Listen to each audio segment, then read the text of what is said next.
సంతోషమంతా రెక్కలుగా రివంటు ఎగిరే పక్షులుగా ఆకాశమంతా ఆటాడుకుంటూ ఉన్నారు సరదాగా.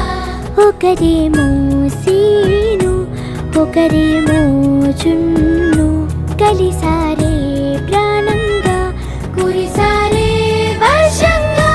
పాటేమో సీను ఆటేమో చున్ను ఒకటై ఎదిగారే మధురంగా.